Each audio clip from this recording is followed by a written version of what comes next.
Hey, welcome to yet another esports podcast with me, General. And I'm Scores. Yeah, and we're going to talk about Valorant, the new hype game on Twitch and all the streaming platforms and closed beta, and it's like taking esports by storm right now. So, Scores, what do you think about this new kind of another like tactical FPS shooter, similar to CS:GO, is kind of entering the FPS scene now? What do you think about it? Yeah, I mean, I think it's really interesting that we've basically just had constant Counter-Strike in this genre, I feel like. I mean, I know you could maybe call Rainbow Six Siege a bit of a tac shooter, but it's not like the same thing. Like, Valorant's a lot closer to CS. And it's just nice to finally see, after all these, like, more than a decade or whatever, some game trying to innovate on this style of a tac shooter. Yeah. Especially when you see like some FPSs have like stepped away from that. Like, Overwatch was kind of like more MOBA than it was shooter. Like it was an FPS, but it's like it's all about your hero skills and stuff like that. And then you saw the big explosion of battle royale games that kind of completely stepped away from the round by round purchasing your guns type of scenario. Yeah, and then this is yet another esports podcast or whatever. So like battle royales in terms of esports, I think turned out to not really work that well, like as a competitive game, like spectator sport at least. And yeah, it's just there's something just better about a team versus one team kind of game. Yeah. Like battle royales are fun to watch, and lots of crazy stuff happens, so it makes a great like streamer game. But I think like something like Valorant's a lot more in line with what makes a good spectator esport. Yeah, I couldn't agree more because like you said, for streaming, maybe the fast pace, like one versus one type of scenario in like battle royale, or like small groups of like threes, like in Apex Legends, all facing off, is like exciting to watch as like just a casual streamer like viewer. But like as like an esports kind of like trying to see like who's ahead, what's the score, what's the game state, it's kind of hard to figure that out in battle royales. And so like with Valorant being more of like that round by round tactical shooter with like econ and very like the continuity between gunplay, like with the guns, is going to be more of what we're used to as like with CS:GO, and then like something that's easier for like people who don't even play those games to understand. Yeah, I mean, what do you think about how it seems to be basically like a Overwatch combined with a CS kind of game? Like that seems like the lane it's trying to walk in. I think it's like a good thing in terms of like it's taking maybe some of the good parts of Overwatch, some of the good parts of CS:GO, and trying to combine it into like a good game. We'll see like what the mixture is like overall, but I think the main thing that really will make this game successful with like splicing the two is that you have to buy your abilities. It makes like some of the abilities a lot more precious. Like you can't just like throw it out and be like, oh, I have a cooldown and now I just wait, and like it's an infinite resource where it's like I need to know when I should flash or if I should smoke because I won't get another one for the round. Like I'll deplete it for the round. Yeah, it's like bringing in that scarcity fits super well with this like econ driven tech shooter genre. It's like it seems obvious like in hindsight, but it is really pretty genius to like implement it this way versus like the way Overwatch does with like just cooldowns and stuff. Yeah, and it's just like a thing too where the cooldowns to themselves on some of the abilities are actually quite long enough where like you can't just like frivolously use them. Like Sage, her heal ability that you can put on yourself or an ally is 30 seconds. In 30 seconds, like a lot can happen. You can take a lot of damage and possibly die, or someone of your allies that you want to heal could possibly die. So it's a thing where it's like when we look at say MOBAs, right? In the sense that you have all these skills, some abilities you just throw out, and you only use mana. In this game, like your charges for that are kind of like your mana, and once you're out, you're out. There's no going back to a fountain and be like, okay, I can use it again. Right? Yeah. So with all this type of games that we've talked about, like Overwatch, the battle royales, Valorant, CS:GO, I'm still watching the streams. I'm still trying to get into the closed beta, but you were lucky enough to get a key. So what are your first impressions of the games, the guns, the agents? Yeah, I mean, it is already so fun to play. Like, I played a fair amount of CS, like never to be really good, but like for, probably almost a decade. I've played CS on and off, a lot with friends and stuff, casually, and I just love the feel of those guns. Again, I think it's always been the shooter that's felt the best to me with like how the guns feel and stuff. And this just captures that. And then when you on top of that throw in like all the strategy with all these powers, it's so interesting. And I feel so terrible at the game right now because like I don't have fully figured out when you should use like what skill or whatever. But man, it adds just a whole nother layer so that like just because you might be doing not the best at shooting, you still have like the skills can make the difference sometimes. And that's just like makes it easy, even though it's more complicated in a way. It's like I feel like it makes it more accessible. Definitely. It's like this thing where we haven't been playing too much FPS. We played FPS throughout, but like recently we were playing like other kinds of games. And so like it's a game where like it looks so fun that like I'm ready to just go into it and just get clapped so that like I can learn and play and stuff. And just in general, as a viewer, like watching like some of the most skilled FPS players in this shooter will be really fun to play. Like one thing for me that I like, opposed to say like Overwatch, is like when a Winston is attacking versus like a Reinhardt or a 76, it's all different. So like it's kind of like really hard for people to understand what's going on if they don't play the game. But in this game, it's like, oh, they have this assault rifle that's better than a pistol, so this person's in advantage. But all the pistols are like the same guns shoot the same way, so it's like about like you actually using it, like you like having the skill of using it. Yeah, and I mean that being a difference from CS2, the fact that attackers and defenders use the same guns, I think is super good. Like I think it's an improvement, to be honest. Yeah, because it sort of makes it easier to balance around, and it levels the gap between the two sides a bit, and then it also leaves room for the skills and powers of the agents to shine more. Exactly. Yeah, and I think that's the thing that like what you're talking about, the skills, like the utility of this game is like something that's very interesting to me because like certain abilities for certain agents have more than like one or two or three charge, like have like 1 to 2, 3 charges, and like the econ of like knowing like, okay, like I could either just spend all my money and buy a Vandal, like the AK equivalent, or a Guardian, which is like some like semi-auto kind of like sniper carbine type situation, or do I like downgrade to like an SMG and buy all of my skills so that I have my, like depending on who you are, all your flashes or Molotovs or smokes and stuff like that. And like that's gonna be interesting to see, whereas in like every single round in CS, like everyone has the same abilities, right? Right. Yeah, so far I've only really played Phoenix and Sova. Sova. Yeah. So I haven't like tried a lot of them because I want to, really feel out and get used to skills before I like just move on.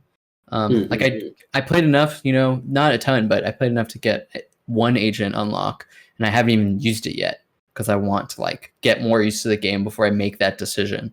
Oh yeah, you were telling me about this earlier. Like you don't just start with all the agents right off the bat.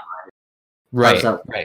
Yeah, I think if I can remember, you start with Sova, Sage, Phoenix, Brimstone. I forget who's number 5, but yeah, and then I think the rest are locked. I think you have 5 and then the rest are locked. Yeah, so it's different from League in that I don't think it's a rotating heroes like agent set, right? Everyone gets the same starter ones. And I think it's a good thing to like narrow the scope, and it seems like they give you one of each role, so you can try the different roles at the very least, get used to it and be like, oh, I want to try a variation on this role, so I will unlock this agent. Yeah. Although I could see how it could frustrate a lot of people. Yeah, I was just gonna say that I'm not quite sure how I dig that. Like when you compare, like say, like League of Legends and Dota, I always prefer Dota because it's like you get all the heroes all at once. But I do understand the benefits of like making like it's like a smaller set of say agents or like champions in League of Legends to play with for newer users to onboard them. Because like if you were like in Dota, like if you weren't playing like basically from like the Warcraft 3 days like I was, you can sometimes just see all those heroes and just be like, how do I even understand like every single role, let alone every single hero in those roles, if all of them are constantly in your face? You constantly play against either heroes or champs that you've never seen before. So like I do understand how that could be a good thing for Valorant. Yeah. Yeah. I also want to ask you, like, both of us have been like, we're watching a lot from the sidelines for a while. I'd say you were paying much more like attention in detail in the lead up to the closed beta. Like, how do you feel about the way the like Riot team is like developing it, I think they're doing like a really good job. We talked about this a couple days ago. Where it's like they're having like a very open-eared approach and to like the community, especially even with their esports efforts. Like it looks like they're just trying to make like a fun game and then see where like the community can take it. And like that's like very refreshing in terms of like how many games have we seen over like the past couple years that are like, oh, this game is going to be a big esports, it's going to be sick, everyone's going to play it, and then it just dies, right? Or just it got the launch of it isn't executed well. And so this one, it seems like their approach is like, let's make this fun first, like let's make sure people want to play it, and then from there we kind of give like we leave the tools to them to build what they want, right? Yeah, definitely. I totally agree. And on top of that, the fact they're like, making it like all their other games free to play, I think is huge. I think it's so necessary for any online competitive game these days. You need to have as like the doors need to be open to anyone to try it. Otherwise, because there are too many games now that you can like, you might choose to play instead, Yeah, I think that's a dope point. Like there's so many games out nowadays, like in the esports, like not even just talking about just gaming in general, because there are tons of good games that are just like single player, but in the esports space, there's like so many games that you could want to try that like if there's like a paywall on top of that, you might just go like, why don't I try some of these other ones first? And so like that's like a good thing for Valorant for sure. Yeah, I mean that's like probably a big reason Artifact didn't really take off, I think. Right? Yeah. And like just to compare and contrast, like Valve has always been a bit more silent, in their communications with their player base and stuff. And you don't really know for sure if they're listening. You like everyone just kind of says messages at a wall and then hopes some of them like get through to them, But you never actually know if they made it through. Yeah.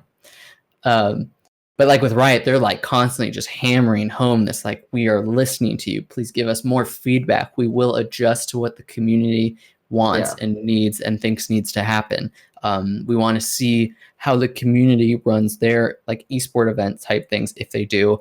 And then we will adjust like our strategy based on what you all do. You are helping us make this game. And it's just like the right philosophy to have. Yeah, definitely. Because from like a bunch of the interviews with those two like Valorant team devs, they're talking about how like the community is really going to build what it wants first. Like we don't want to dictate stuff. And then like you were saying with Artifact, like Valve kind of had like it's like wanted it to kind of be like a draft centric game where like a lot of the community and player base was like, wait, we want to play constructive, we want to make our decks, like we want to deck build in that game. And so with this, I think it's like really good because with Valorant, the community can hash out, the player base can hash out like what they want from an esports type format, and then the Valorant team, Riot, from there can take that information and then build like make their own rule set, right? And I think that's going to be a thing that they don't need to rush into necessarily, and I think it's like the right approach to like let people try to dictate what they want, right? Yeah. And like come out the game a bit more like bare bones so that there's just, I'm sure they like have made progress on a bunch of different like tools and stuff that they don't want to put in right away because they just want to see how people feel first. And then they can like, maybe they brought a bunch of tools to like 80% and then they'll finish them up and put them in as fast as they can as they see, what the community needs or wants or is asking for. Yeah. And like some of the community stuff right now is like it's like a double-edged sword. It's like it's good, and I'm really glad that they're listening to the community. But then there's like some of the stuff that you've already seen in the Valorant community, saying like, oh, certain like Raze is kind of like overpowered, or like certain things they don't like how certain like abilities are, stuff like that. And I think some people will talk about like all these things, and it's something that needs to be discussed because like one, they want to make a game that's fun, they want to make a game that's fun to play, but they can't just be like bending the knee to like, I don't like this, like don't have this in the game, right? Yeah, like you have to give people a chance to figure it out for themselves before you like necessarily come in with the ban hammer. Yeah. Right.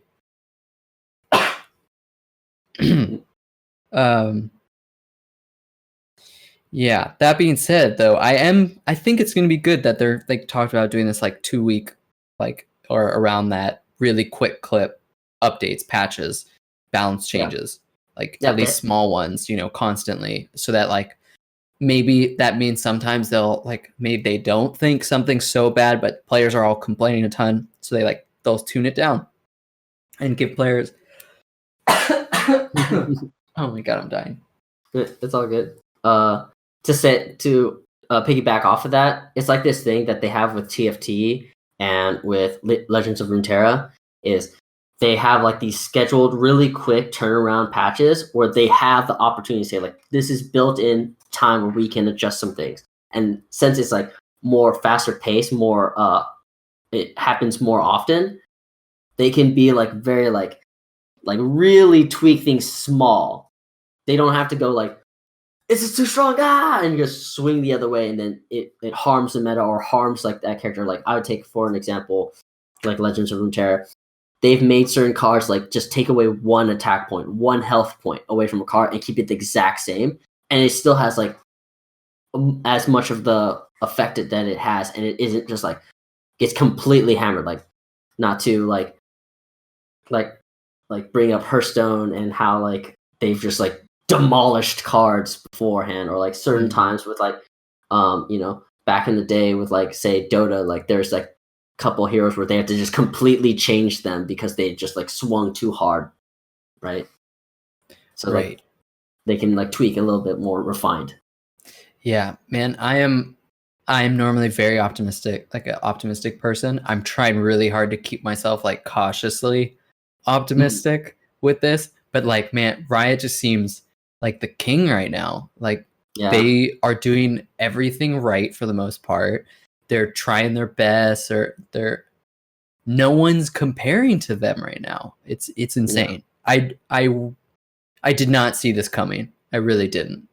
But like, I think no one compares. Yeah. I think like it's interesting how successful they've been at like taking these other like a multitude of genres or multitude of kind of games and like put out high quality games in those spaces. We'll see, because Valorant's still very young, Legends of Runeterra is very young, but like how I've seen like when auto battlers first came out and Dota Auto Chess was huge, right? And then like Valve made their own. The people who originally made Auto Chess made their own, and then Riot made TFT, just to see how they progressed and built on their own version of the auto battler, and how it just like smashed every other competitor to it. It's not even like close. So it's like it goes to show like the quality of people that they have like working on their games and fine tuning their games. Definitely. Yeah. So that being said, do you have any predictions for like Valorant in the future, or things you personally want to see from the game itself, or like the esports efforts itself? Man, I think given the current like situation in the world right now, with coronavirus or COVID-19, if it comes out pretty quickly, it's gonna have such a huge boost right from the start. And I really hope we just start seeing some like community-led tournaments early, like in this closed beta first, just like to get the ball rolling quick, because man, like the viewership will probably be crazy, and there'll be a lot of a whole new scene will build so fast around this if they can move fast, I think. Yeah. And I'm excited. I'm really looking forward to like watching this esport grow and see where it goes. I like to watch CS, but like I could see myself watching this more with all the like powers and Nice. different kinds of strategies, Yeah. I think my personal predictions is like it's gonna be big and it's gonna be good. It's gonna be fun. That's like my main thing. Cause like a lot of times like these games come out and then like the player base or people are just like, this is the next biggest esports. It's gonna be big. And when it isn't, the game just dies. I don't think Valorant needs to be the next biggest thing. It doesn't have to be this new huge esport that like dictates all of esports. It just has to be fun, and it's going to bring people back into these tactical shooters, and it could be like a good boon for CS in general as well. Gets more people into that kind of shooter, and also it'll be nice to see what the community has in store. When games like these come out, like this was happened with like all the MOBAs and like Overwatch and stuff like that. The cosplaying, the memes, the art is gonna be sick. And so like I'm really excited to just see some of that stuff happen. Yeah. And like to your point about it actually probably helping grow CS further. I do think that's probably right. Like even if Valorant eventually passes up CS:GO, I think CS ends up with more viewers than it's even had, and it gets a lot. Yeah. I think it's funny how so much of the conversation has been like, is this the Counter-Strike GOAT? Like, is this the Counter-Strike killer? When it really should be like, is this the Overwatch killer? That's the game that's really like gonna get owned by this. Coming for Overwatch's neck with these abilities, and I think it handles it a lot better. Like when we were talking before, like the having to buy your abilities makes it so that you can't just frivolously just like every time it's up I put up my May wall, every time this is up I use this whatever, right? You have to use it strategically. You can't just like spam it. It's not something like Lemmings, you just keep firing it off as much as you can. Yeah definitely. Yeah, so with like watching a bunch of these streams still for me trying to get into the beta, and you were watching, you got some stuff. Who's one streamer that like you found just through Valorant? Like you didn't watch them before or you didn't follow them before, and now that Valorant's out, you're watching them, follow them. Yeah, it's funny. I watched this guy Valkia, Valkia. Yeah, he's I watched like some of him. Yeah, he's British. I'm pretty sure he lives in the UK. Yeah, and I just found myself watching his stream a fair amount, even though because I was like kind of looking for someone in like that under 10K, to watch to see, because like I knew all the big people who were streaming it. So I watched him a lot. He's funny. He had a good like introductory kind of video on his YouTube channel too that I watched that I thought was really solid. So that's been cool, and I look forward to finding more. What about you? Who have you found? Yeah, real quick on Valkia, like the one time I did watch him, he had like a sub goal where he would dress up like Joe Exotic from like the Tiger King Netflix series. So he was just like acting like Joe Exotic the first time I watched him, and I was like, oh, this guy, that guy has like he's having fun and is living his best life when you get to play this brand new dope game and you're dressed up as Joe Exotic with your homies. And I think finding new streamers is like one of the funnest parts about seeing new games. It's like you said, like sometimes you want to see people who are like under a certain amount because you've already seen some of those top streamers, and sometimes you want to be able to talk to that person and not have like the chat just be like da, da, da, da, da, da, da. But like for me personally, when we talk about like say Overwatch kind of being like that international game, like characters being from all these places and stuff, and Valorant being the same way, I see so many like streams in different languages and stuff like that. So like I was checking out this one stream in Spanish. It's a streamer, her name is Cachuca. She's like in Spain. She's been playing with all her friends over there who are like all speak Spanish. So I don't know what's going on most, like what they're talking about most of the time, but they're pretty good. And it's just something about watching people like play and have fun in a different language like makes you realize how like similar we are. Like we're all just like, cracking wise and trying to one tap heads with our deagles and or sheriffs and stuff like that. Yeah, totally. Yeah, it's funny. And when you bring up the like finding streamers you can like talk to, like Valkia had this like crazy thing happen in one of his games where it was like I think him versus 3 people, 1-on-3 or 1-on-4, and he was going on a tear, killing a bunch of them, and then he had to go defuse the spike, right? Yeah. And he accidentally mollied himself on top of the spike. So he was trying to DE it as like it was just killing him, and he barely gets it off, like wins the round with like 7 health, I think. And it was nuts. And then so he like quickly like clipped it and turned it into a tweet. I'm watching all this live, and then I end up I'm like, oh, this is hilarious. So I retweet it real fast and like with some comment, I don't even remember, like smartest play or whatever I've seen or something. And my tweet ends up on his stream. And like that's only possible because he's like only has a decent chance because he has only like 5,000 followers at that point. So that felt super cool, Definitely. And that's one thing about certain tac shooters too, or certain like FPSs. It's like you can get these epic plays, like people getting like aces or like, situations like that where like not only is he racing the clock to defuse, but also like racing like against his HP to defuse before he dies. It's like that. It's really cool.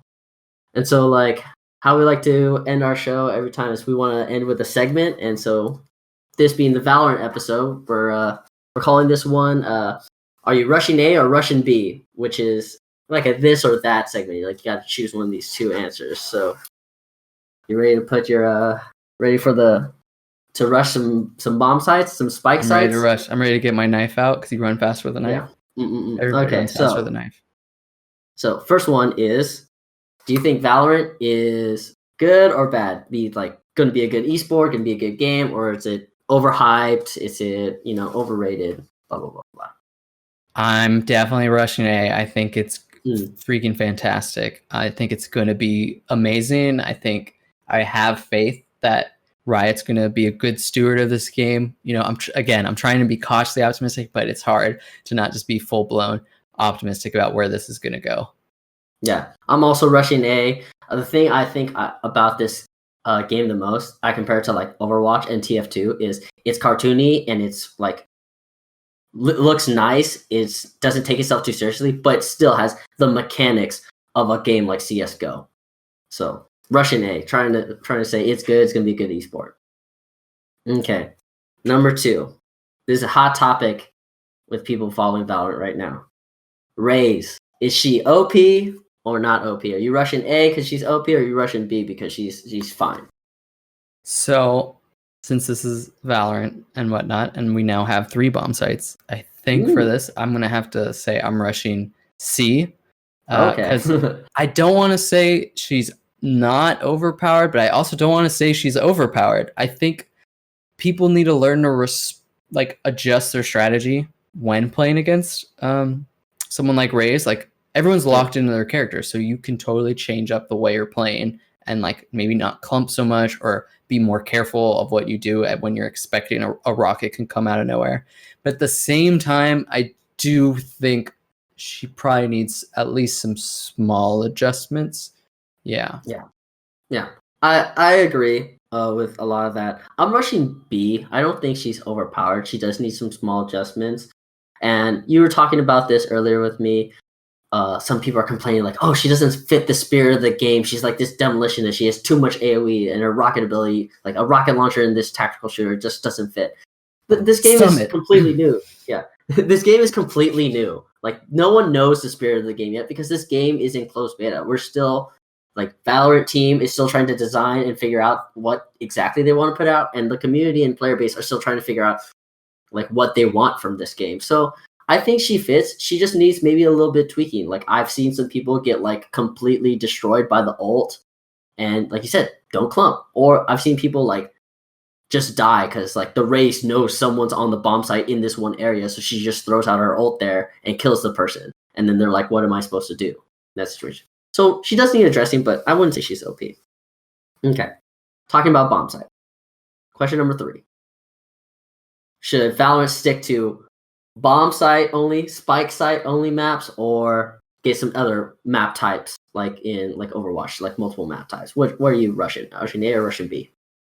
I think I gotta say, at least for the foreseeable future, I'm rushing A. I think they should keep the focus on this spike, bomb planning style of play. I think it makes it a lot easier to do balance when you have just the one consistent objective. And I think if they overcomplicate it too soon, they're going to end up in having all the same problems Overwatch has had. Yeah, definitely. I think I'm gonna rush B. I think in terms of like an esport, I think maybe like planning the spike and defusing the spike, and like planning the bomb, defusing the bomb is like the best case scenario, the working formula. But like in CS, all of CS games and like some of the other FPS shooters, there are different map types, right? And it's fun for the casual players, the player base, the streamers, right? At the end of the day, some of these games, other games that have come out, aren't successful because they only focus on esports. They don't focus on making it fun. So I would like to see some other maps.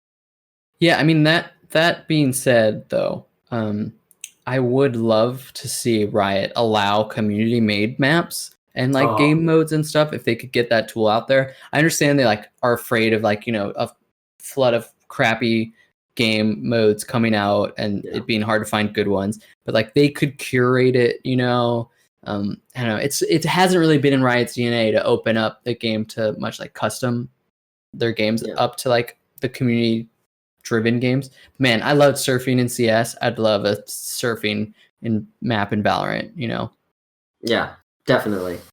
So the last one isn't just strictly Valorant specific, but are you rushing A or B? Riot or Blizzard right now? Because we were talking about it earlier. Some things like with Overwatch and some of the way Blizzard has handled some things are kind of suspect, but also like it looks like Riot is just, snatching that crown.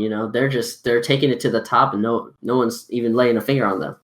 Yeah, man. I mean, this one hurts. Like, I've been such a big Blizzard fan for so long. They were definitely part of the reason I studied game design and programming in college. And I even had like a ad for Blizzard is hiring on my wall at one point. But man, just given all the recent, crap, especially like Warcraft 3 Reforged and stuff, I have to give it to Riot. Like, Riot's on the up. Riot seems to be doing everything right. Blizzard seems to be doing basically everything wrong. Maybe that's Activision, maybe that's Blizzard themselves, who knows, but it's the way it is. And as much as it like hurts, I gotta go with Riot. Yeah, same here. I think I'm rushing A because I used to love tons of card games. I loved Hearthstone, and then I had a falling out with it. Then Legend of Runeterra came out. I loved the auto battlers that were popping up on Dota 2, and then like saw all of them. Tried all of them. TFT is the best. Now we're seeing Valorant. Even though I still prefer Dota 2 to League of Legends Summoner's Rift, it's still like Summoner's Rift is the most popular game like in the world right now, probably. So it's just like Riot's untouchable. They're doing so well, and just you hope that they keep it up. And also like the way they've handled their esports efforts, like supporting those and like building up their esports foundation is just it's immaculate. Yeah. But like not everything is so bad about Blizzard because they still have a special place in our heart. We played so many of their games. And that's true. Yeah. And speaking of Blizzard, we're not gonna have like for sure regular uploads just yet, but like catch us next time because next time we really want to talk about the possibilities of a Burning Crusade Classic and like what we would like to see from a Burning Crusade Classic, what we think it's gonna be like, because we also played WoW Classic and that was fun until it kind of wasn't, but we'll you have any like sneak peek of how you feel about TBC Classic? Yeah, possibly? I mean, that like you said, that all being said about Blizzard, like the things they've been doing with class, like the fact they did classic is still really good, and I'm really glad that happened. And yeah, I think, I think TBCs where a lot of great changes happened to the game. Like playing classic was really fun. I never got max level in vanilla WoW, so it was nice to like experience that, even if it's like a bit different this time around. But like, I do think TBC is where things started getting like really, really good. So I will almost certainly play it. Yeah, I think most people would say Burning Crusade is their favorite expansion, if not Wrath of the Lich King. Like TBC was my favorite expansion, so I'm looking forward to not only them possibly announcing that, hopefully announcing it's pretty much like why wouldn't they, And then I also looking forward to talking about it next time. So yeah, definitely. So, yeah. Till next time, everyone. Peace. Keep gaming.